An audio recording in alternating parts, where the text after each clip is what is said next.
American pilots in early 1943 didn't want anything to do with the new fighter sitting on the flight line. It looked wrong, too long, too tall, too unstable on the ground. The canopy felt cramped, the visibility was bad, and the engine was British, something American mechanics didn't trust. Pilots joked that the airplane was designed by someone who had never flown a fighter before. They said it didn't climb, didn't turn, didn't feel right. Some refused to fly it at all. They wanted thunderbolts. They wanted lightnings. But this awkward, unproven, uncomfortable machine? Nobody wanted it. Nobody believed in it. The early P-51 Mustang was, in the minds of many pilots, a mistake. And then the war changed. The bombers started dying. In the skies over Europe, American B-17 and B-24 crews were being torn apart by German fighters. Entire formations were swallowed by swarms of Bf-109 and FW-19. Missions deep into Germany became suicide runs. The USAAF had planes with range and planes with firepower and planes with speed, but none that could escort bombers all the way to the target and back. Thunderbolts ran out of fuel. Lightnings overheated in the cold, thin air.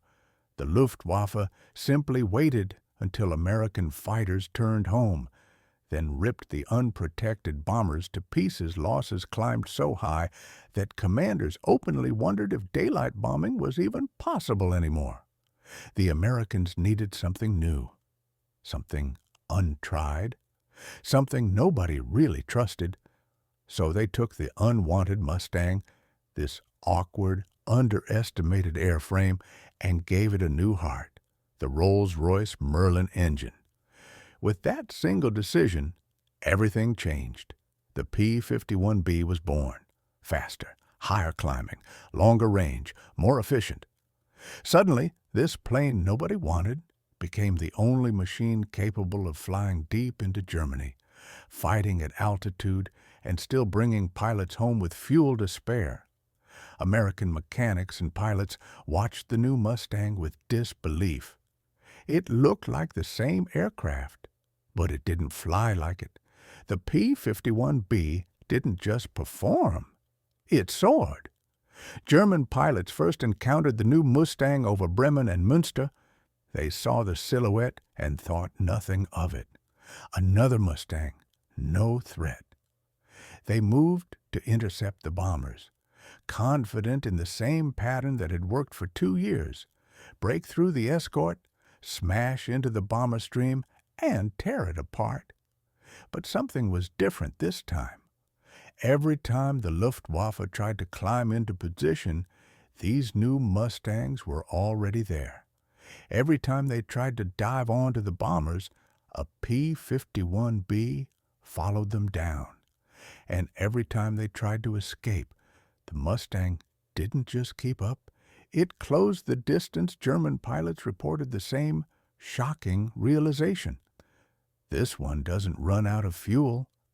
This one doesn't leave. This one follows you home.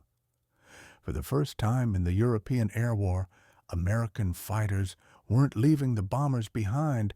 They weren't turning back at the border. They weren't out of fuel. The P-51B escorted B-17S into the heart of Germany and stayed with them the entire mission. And when German fighters tried to attack from above, the Mustang's climb rate matched them. When they tried to escape in a dive, the Mustang dove faster. When they tried to outturn it, the P-51B snapped around with a ferocity nobody expected from such a sleek, aerodynamic shape. The Luftwaffe realized something else, too. This new Mustang wasn't flown by rookies. American pilots had learned hard lessons from fighting in Europe. They flew in pairs. They communicated constantly.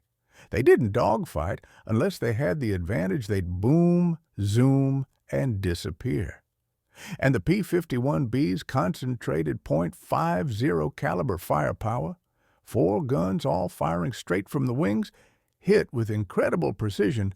German fighters that once shredded unprotected bombers were now being shredded themselves. By late 1943, bomber crews were painting 3 letters on their fuselages: Little Friends. Those little friends were the P-51Bs. The plane nobody wanted was becoming the plane everyone prayed to see. But the P-51B wasn't just rewriting the war in Europe. Across the world, in the vast open skies of the Pacific, the Americans faced a different enemy. Japan's Zero Light, agile, perfectly optimized for dogfighting at low speed. Many American pilots believed nothing could touch it. The Lightning could defeat it with tactics. The Hellcat could outdive it. But outranging it, outlasting it, hunting it over thousands of miles of ocean, that seemed impossible until the Mustang arrived. On Iwo Jima, Saipan, and later on the long-range escort missions toward Japan itself, the P-51B began appearing in places no fighter had any right to be. Japanese pilots wrote that they would sometimes see bombers approaching, then tiny specks surrounding them, moving faster, climbing steeper, staying in formation mile after mile. When they got closer, they recognized the silhouette. Not a Hellcat, not a Thunderbolt, a Mustang, and they feared it instantly. The P-51B didn't fight the way they expected. It didn't get sucked into turning duels. It attacked from altitude. It struck with hit-and-run precision, and its range was staggering. Japanese pilots once assumed no American escort fighter could reach Japan. Suddenly, Mustangs were right there at the edge of their homeland, hunting anything that dared climb into the sky. The more the Japanese pilots studied it, the more terrified they became. They had faced American fighters before, Wildcats, Lightnings, Corsairs. They knew their strengths and weaknesses. They knew how to bait them into turning fights, how to force overshoots, how to climb and drop into spirals. But the P-51B didn't behave like anything they had fought. It didn't slow down. It didn't turn in circles. It didn't commit to pointless aerobatics. It attacked with the cold, mechanical precision of a machine built to end battles before they began. One burst, one pass, and a Zero vanished in flame. But the real reason the Mustang became a nightmare wasn't its speed, or range, or firepower. It was endurance. The Zero's pilots were used to the Americans leaving early. Fighters ran low on fuel.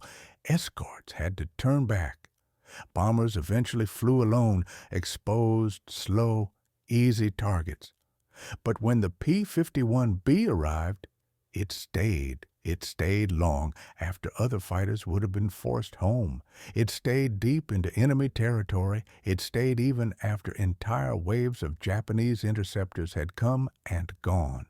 The longer the P-51B stayed in the sky, the more the Japanese realized their advantage in maneuverability meant nothing if their enemy could follow them for hours. The Mustang didn't fight battles. It ended campaigns.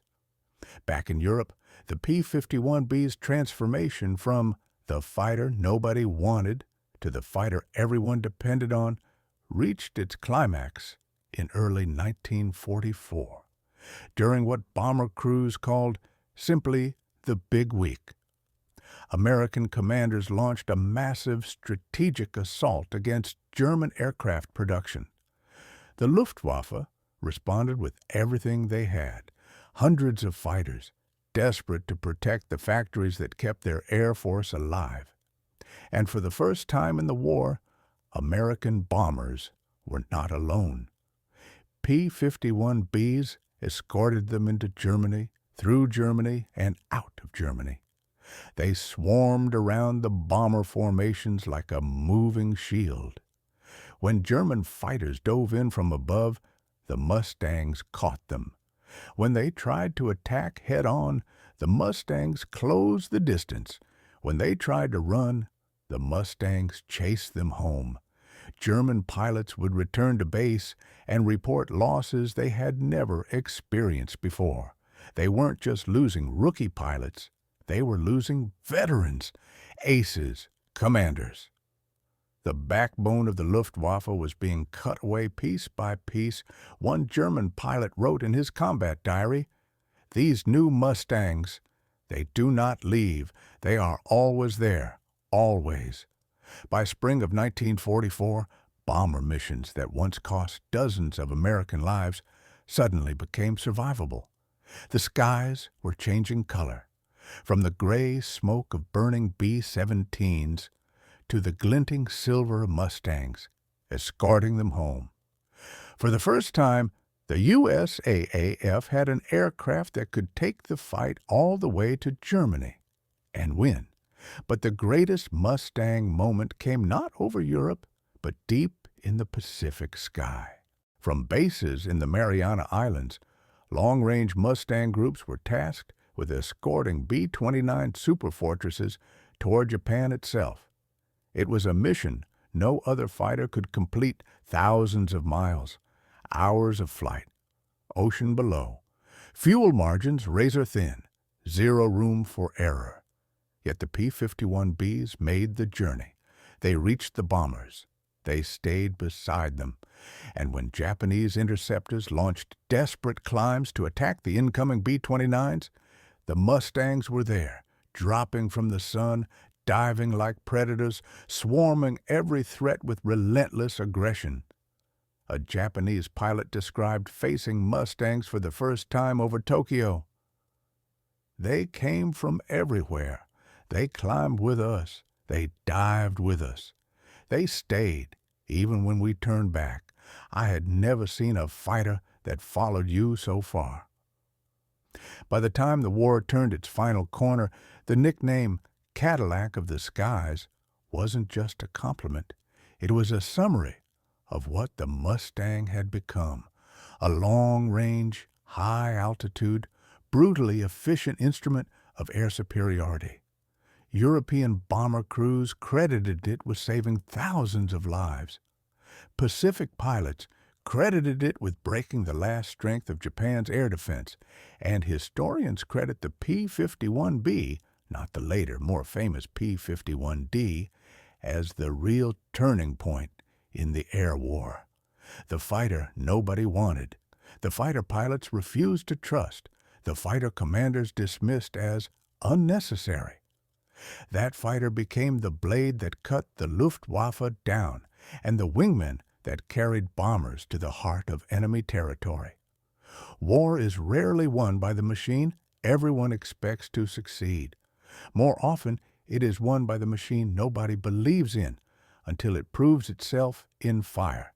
The P-51B Mustang didn't ask for respect. It earned it, mission by mission, sky by sky. And by the end of the war, pilots on both sides understood a truth that no one would have believed back in early 1943. The fighter nobody wanted became the fighter that won the air.